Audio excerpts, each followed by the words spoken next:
అండి అందరికీ welcome back to our channel. నా స్టైల్లో ఎగ్ ఫ్రైడ్ రైస్ టేస్ట్ మాత్రం చాలా బాగుంటుంది.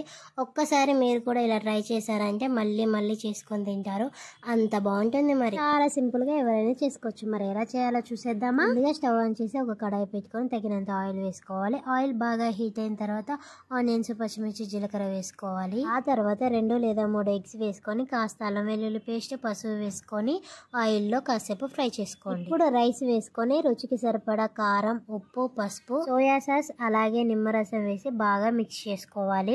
సోయా సాస్ ఆప్షనల్ మాత్రమేనండి, ఉంటే వేసుకోండి లేదంటే స్కిప్ చేసేయండి. చూడండి ఎంత కలర్ఫుల్ గా ఉందో. లాస్ట్ లో కొద్దిగా కొత్తిమీర వేసేసుకుంటే వేడి వేడిగా అద్దిరిపోయే ఎగ్ ఫ్రైడ్ రైస్ అయితే రెడీ అయిపోయింది. అయితే తినే ఎగ్ ఫ్రైడ్ రైస్ చాలా స్పైసీగా అనిపిస్తుంది అండ్ వాళ్ళు మసాలాలు కూడా ఎక్కువగా వేస్తూ ఉంటారు. నేను చేసే ఈ ఎగ్ ఫ్రైడ్ రైస్ మా వారికి చాలా ఇష్టం. ఈసారి మీరు కూడా తప్పకుండా ట్రై చేయండి అబ్బా.